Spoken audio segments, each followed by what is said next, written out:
presumably Boyd and Floyd will just play records. They will do, yes. Can I do another movie? Yeah, go on. Since they're also meant to do. So Silent House. Do you remember Silent House before? The Uruguayan film? Remind me. Oh, the Uruguayan film? No. Yes. Okay. So this is yet another of Should those... Well, I did review it, and you did listen to me review it, but it's probably gone out of your head. I was by probably now. just pretending. This is yet another of those English language remakes of a foreign language film that seems to exist largely to make the dialogue in English and that's it, because apparently the multiplexes have a problem with, showing films that have got subtitles for reasons which, and I'm sorry to go on about this, but it really, Girl with the Dragon Tattoo, you know what? You want to see Girl with the Dragon Tattoo? Get the original Swedish-Danish version, because the fact of the matter is there's nothing in the new version that isn't really in that original version. All the problems, all the ideas, everything is there. So anyway...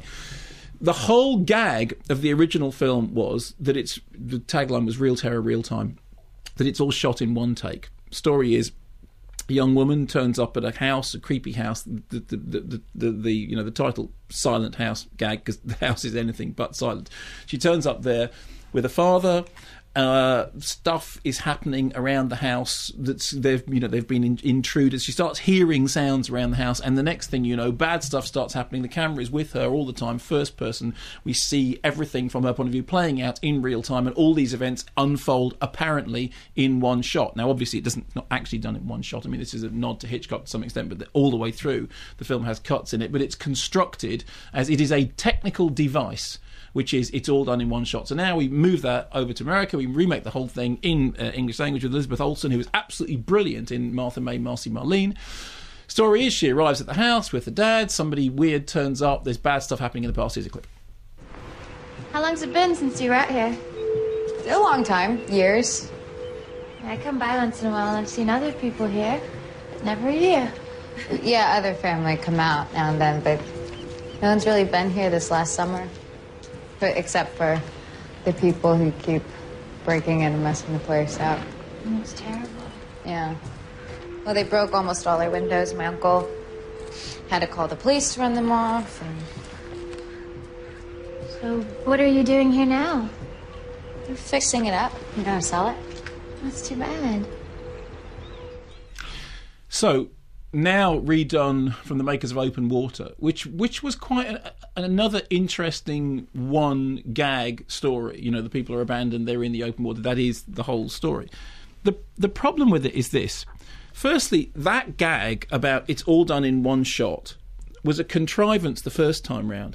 And even the original film, which was shot for something tiny, I think the reported cost of the Uruguayan version was $6,000 and shot on digital video, you had to admire the craftsmanship of that idea, because it was a single idea. How can we do it? Can we sustain this all playing out as if in real time? And the answer was no, but you know what? You can have a good go at it. In the case of this, it's like, okay, I saw this gag once before, and the second time round, it wore itself out long before the first film ended, and now to have to watch it again the second time round is a bit troublesome.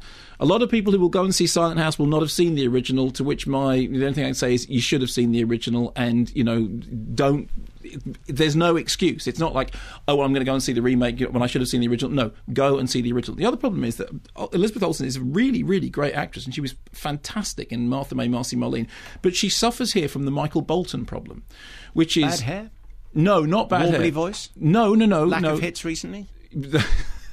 None of the above. Oh, okay. The Michael Bolton problem is, have you ever heard Michael Bolton singing Yesterday?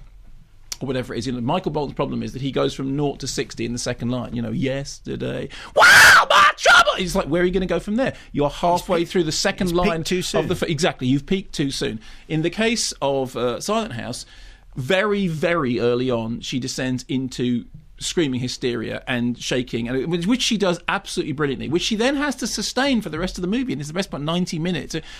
When you get to that point about 20 minutes in, you go, okay, where are you going to go from here? And the answer is, well, honestly, nowhere. Just keep going. It's not her fault, because I'm absolutely certain that what she's doing is doing what she's been told to do by the filmmakers, and she's doing that rather brilliantly. The problem is it doesn't allow for much development. So what happens is you sit there watching the film thinking, I saw this before, done cheaper. The first time I saw it, there were creepy moments, but the idea, that central idea, started to wear thin. Second time round, you're thinking, it's not adding anything. She's a really great actress. She's been asked to peak too soon. There's another 60 minutes of this still to go.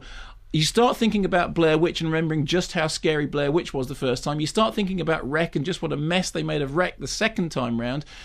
And then you think, I'm not actually watching the film, because what's happening is I've got used to the idea that it's a technical device and that's what it is.